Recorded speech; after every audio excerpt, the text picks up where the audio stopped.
మంచి చెడు అనే ప్రస్తావనకు వస్తే ఏది మంచి ఏది చెడు అనే విషయాన్ని తెలుసుకోవడం కొంచెం కష్టతరమైన విషయం.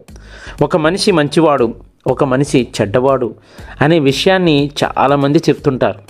ఇతను మంచివాడు, అతను చెడ్డవాడు, కానీ అది సరైనది కానే కాదు. ఎందుకంటే ప్రతి మనిషిలోనూ మంచి చెడు రెండు లక్షణాలు ఖచ్చితంగా ఉంటాయి. అవి పరిస్థితిని బట్టి బయటకు వస్తూ ఉంటాయి. తనలో ఉన్న ఏ లక్షణాలని అతడు ఎక్కువగా ఇష్టపడతాడో అవే లక్షణాలు బయటికి కనబడుతూ ఉంటాయి. అతడు చెడు వైపు మొగ్గు చూపితే కనుక చెడు లక్షణాలే కనబడతాయి. అదే వ్యక్తి మంచి వైపు చూపిస్తే మంచి లక్షణాలు కనిపిస్తాయి. అది అతను తన మనసును కంట్రోల్ చేసుకునే విషయం మీద ఆధారపడి ఉంటుంది. ఈ రెండు లక్షణాలు ప్రతి మనిషిలోనూ ఉంటాయి. అవి ఈ కింద విధంగా: పెరిగిన పరిస్థితులు, ప్రదేశాలు, వాళ్ళను పెంచిన తల్లిదండ్రులు, వాళ్ళ పక్కన ఇరుగు పొరుగు వారు, వాళ్ళు చదివిన స్కూళ్ళు, కాలేజీలు, ఇవన్నీ కారణాల వల్ల ఈ చెడు మంచి అనే లక్షణాలు బయటకు వస్తూ ఉంటాయి. కానీ ఈ విషయాన్ని ఎవరూ అర్థం చేసుకోరు. ఒక వ్యక్తిని అతను చెడ్డవాడే అని బలంగా ముద్ర వేస్తుంది ఈ సమాజం. అదేవిధంగా ఒక మనిషిని అతను మంచివాడే అని బలంగా కూడా రుజువు చేయడానికి సర్టిఫికెట్ ఇస్తూ ఉంటారు. ఒక్కో పరిస్థితిని బట్టి ఏ వ్యక్తి అయినా చెడుకి ఆకర్షణ చెంది ఏదైనా తప్పు చేసి ఉండొచ్చు. అది అతను సహజ సిద్ధంగా తనలో ఉన్న గుణం కాకపోవచ్చు. కానీ ఏ పరిస్థితుల్లోనైనా ఏ చెడుకైనా ఆకర్షణ చెంది ఒక తప్పు చేసి ఉండొచ్చు. అంత మాత్రాన అతన్ని చెడ్డవాడు అనడం అనేది సరైంది కాదు. అదేవిధంగా ఈ సమాజానికి భయపడి లేదా వాళ్ళ పెద్దవాళ్ళకు భయపడి కొంతమంది తప్పు చేయకుండా ఉంటారు, లేదా ఆ అవకాశం వచ్చి ఉండకపోవచ్చు. కాబట్టి ఆ విధంగా అతను ఈ సమాజంలో ఒక మంచివాడిగా ముద్ర వేయించుకుని ఉంటాడు. ఏమో అతనికి చెడు చేసే అవకాశం రాక ఈ సమాజంలో మంచివాడిగా ఉంటున్నాడేమో. ఒకవేళ అవకాశం వస్తే అతను చెడుకి ఆకర్షణ చెంది తప్పు చేసే అవకాశం ఉండొచ్చు. తద్వారా అతను ఒక చెడ్డవాడిగా ఈ సమాజంలో మిగిలిపోవచ్చు. కానీ ఆ అవకాశం వచ్చి ఉండకపోవచ్చు. అందుకని సమాజంలో ఒక మంచివాడిగా చలామణి కావచ్చు. ఇక్కడ నేను చెప్పాలి అనుకుంటున్న విషయం ఏంటంటే, చెడు మంచి అనే రెండు లక్షణాలు ప్రతి మనిషిలోనూ ఉంటాయి. అది ఖచ్చితంగా మనం తెలుసుకుని తీరాల్సిందే. పరిస్థితుల ప్రభావం బట్టి ఏ మనిషి అయినా మంచివాడిగాను లేదా చెడ్డవాడుగాను మారే అవకాశం ఉంది. అందుకే ఏ మనిషిని ఖచ్చితంగా అతను చెడ్డవాడు లేదా మంచివాడు అనే విషయానికి రాకూడదు. ప్రతి మనిషి ఒక్కో వయసులో ఒక్కో విధంగా ఉంటాడు. ఎందుకంటే పుట్టినప్పటి నుండి చచ్చే వరకు ఎంతో జీవితం ఉంటుంది. కాబట్టి ఇంత పెద్ద జీవితంలో ఎన్నో సమస్యలని ఎదుర్కోవాల్సి వస్తుంది. ఎంతోమంది చేత ప్రభావం అవ్వబడుతూ ఉంటారు, లేదా మనమే వేరే వాళ్ళని ప్రభావం చేయవచ్చు. ఎన్నో పరిస్థితులను మనం ఎదుర్కోవాల్సి వస్తుంది. అలాంటప్పుడు ఖచ్చితంగా మనం మంచే చేస్తాం లేదా చెడే చేస్తాం అనే గ్యారంటీ లేదు. ఒక మనిషిలోని లక్షణాలు చాలా విధాలుగా మారుతూ ప్రతి మనిషి మంచే చేస్తాడా చెడే చేస్తాడా?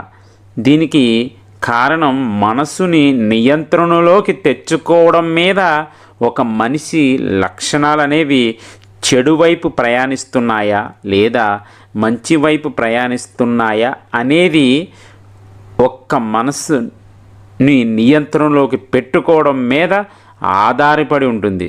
ఈ ప్రపంచంలో ప్రతి మనిషి ముందుగా చెడు వైపు ఆకర్షితుడవుతాడు. ఇది అందరికీ తెలిసిన విషయమే. ఒక్కోసారి తెలియక చెడు వైపు ఆకర్షితులై తప్పు చేసి ఉండొచ్చు. దాన్ని సరిదిద్దుకుని మళ్ళీ ఆ తప్పుని చేయకుండా ఉంటే మనం ఆ చెడు ప్రభావం నుండి బయటపడే అవకాశం ఉంది. కానీ కొంతమంది మనసుని నియంత్రణలో పెట్టుకోలేక చేసిన తప్పునే మళ్ళీ చేసి ఒక తప్పుని కప్పిపుచ్చుకోవడానికి మరొక తప్పు చేస్తూ ఎన్నో దురలవాట్లకు బానిసలుగా మారుతున్నారు. ఏదేమైనా మనసుని నియంత్రణలోకి పెట్టుకోవడం అనేది చాలా కష్టంతో కూడుకున్నది. ఇది ఒక రోజుతో అయ్యే పని కానే కాదు. ఉదాహరణకు ఒకరోజు మనస్సును నియంత్రణలోకి పెట్టుకున్నా రెండో రోజు అదే విధంగా ఉండకపోతే ఖచ్చితంగా ఏదో తప్పు జరిగి తీరుతుంది. కానీ ఇది ఒక రోజుతో ఒక నెలతో పోయేది కాదు. ప్రతిరోజు మీరు మీ మనసుతో యుద్ధం చేయాల్సి వస్తూ ఉంటుంది. ఓడిపోతూ ఉంటాం. అయినా సరే మళ్ళీ ప్రయత్నించి మన మనస్సుని ఎలా నియంత్రణలో పెట్టుకోవాలని ప్రతిరోజు మనం ఆలోచిస్తూనే ప్రయత్నిస్తూనే ఉంటూనే ఉంటే మనం ఈ సమాజంలో మంచి వ్యక్తిగా రూపాంతరం చెంది అవకాశం ఉంటుంది. ఇది మనలో మన మనసుతో మనం చేసే యుద్ధం. ఇది బయట శత్రువుల కన్నా మనలో ఉన్న ఈ చెడు లక్షణాలు అనేవే పెద్ద శత్రువులు. మనలో అంతర్గతంగా దాగి ఉన్న ఈ మంచి చెడు అనే లక్షణాలని గుర్తించి మంచి వాటిని సానబెట్టి మనసుతో మనలో మమేకమయ్యేలా చూసుకోవాలి. చెడ్డ లక్షణాలు అనేవి మన నుండి ఎప్పుడూ పోవు, కానీ అవి బయటికి రాకుండా ఎప్పటికప్పుడు మన మనస్సుని నియంత్రణలో ఉంచుకోవాలి. అప్పుడే మనం మంచి దారిలో ప్రయాణం చేయడానికి అవకాశం ఉంటుంది. లేకపోతే మనం చెడ్డదారికి మారిపోవడానికి అవకాశం ఎక్కువ ఉంటుంది. ఈ పోటీ ప్రపంచంలో ఎవరికి వారు ముందుకు వెళ్ళిపోవాలి. అవసరమైతే ఎవరినో ఒకరిని తొక్కుకుంటూ లేదా మోసం చేస్తూ డబ్బును విపరీతంగా సంపాదించడానికి ఏ దారి దొరికితే ఆ దారి వెతుక్కుంటూ వెళ్ళిపోతున్నారు.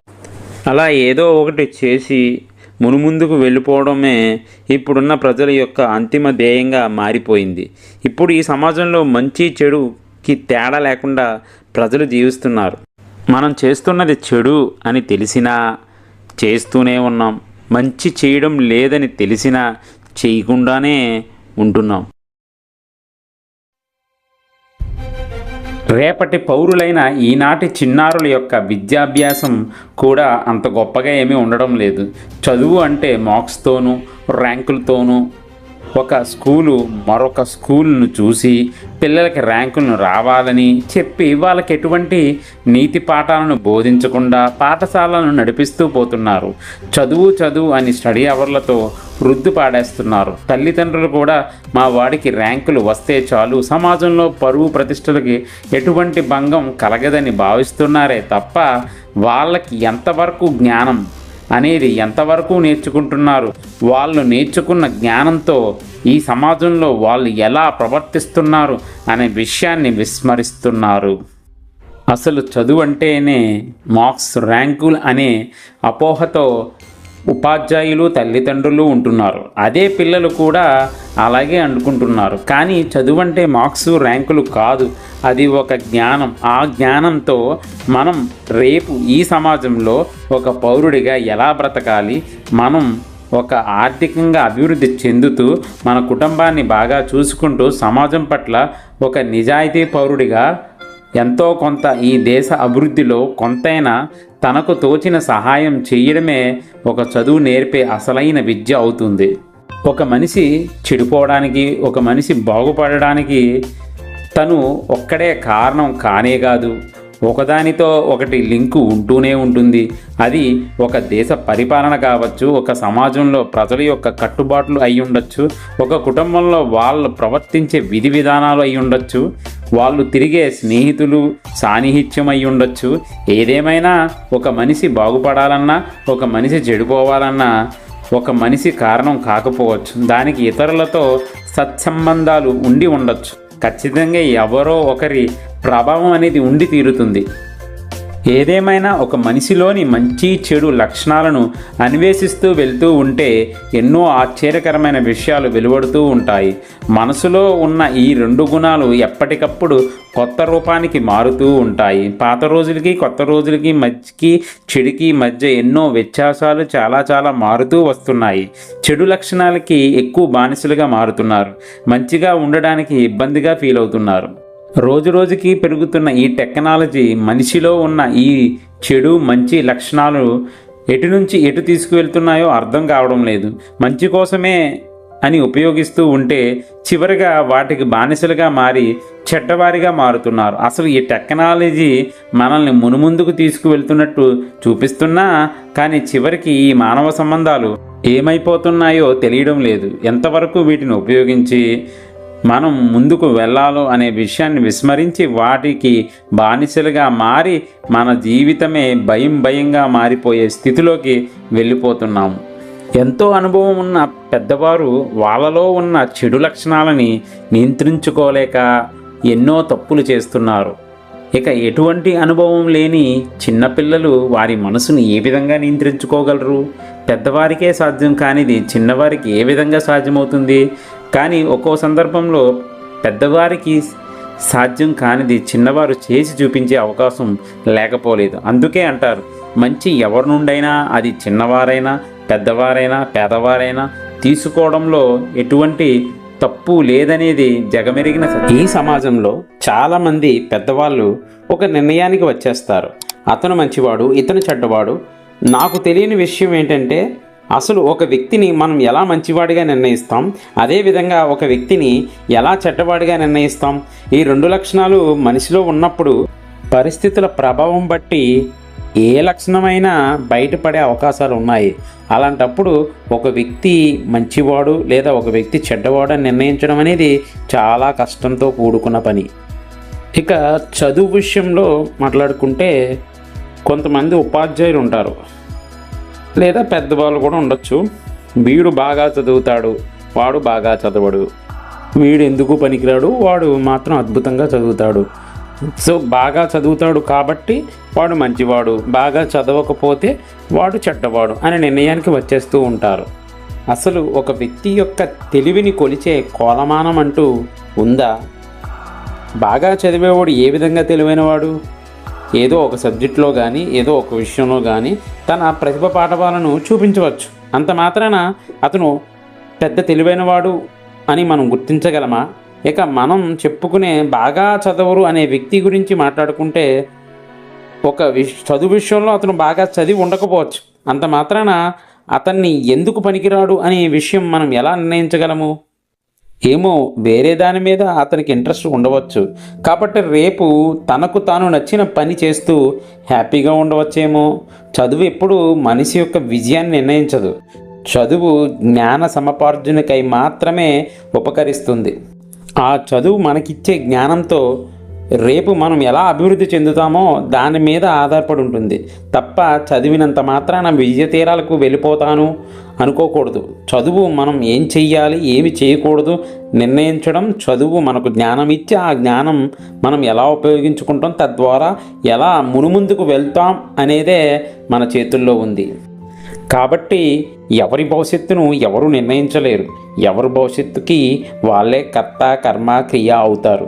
ఈ ప్రపంచంలో మిగతా వాళ్ళంతా మీరు చేసే పనిలో సహకరించవచ్చు, సహకరించకపోవచ్చు, మిమ్మల్ని ప్రోత్సహించవచ్చు, ప్రోత్సహించకపోవచ్చు, మిమ్మల్ని నమ్మచ్చు, నమ్మకపోవచ్చు. మీరు సక్సెస్ అవ్వడానికి మీకు తోడుగా ఉండొచ్చు, లేదా మిమ్మల్ని సక్సెస్ అవ్వకుండా ఉండడానికి వాళ్ళు నిరంతరం ప్రయత్నిస్తూనే ఉండొచ్చు. ఏదేమైనా జరగచ్చు. అందుకే నేను చెప్పేది ఏంటంటే, ఒక వ్యక్తిని మంచివాడు లేదా చెడ్డవాడు అని పరిగణించడం చాలా కష్టం. ఎందుకంటే ఎప్పుడు ఏ వ్యక్తి ఏ విధంగా మారతాడో ఎవ్వరికీ తెలియదు. ఎందుకంటే తాను చేసే ప్రతి కార్యాచరణకు తన మనస్సును నియంత్రించుకోవాలి. అదేవిధంగా ఇతరుల ప్రవర్తన బట్టి మీరు ప్రవర్తించాల్సి వస్తుంది. ఇతరులు మనల్ని ప్రభావితం చెయ్యొచ్చు, మనల్ని మోసం చెయ్యొచ్చు, మిమ్మల్ని ఇబ్బందికి గురి చేయొచ్చు. ఏదేమైనా చేయడానికి వారు సిద్ధంగా ఉండొచ్చు. అదేవిధంగా మనకి మంచి కూడా చెయ్యొచ్చు. ఏదేమి చేసినా వాటిని మనం ఎలా గుర్తిస్తాం, వాటిని ఎలా ఎదుర్కొంటాం అనే దాని మీద మీ మంచి చెడు లక్షణాలు అనేవి ఆధారపడి ఉంటాయి.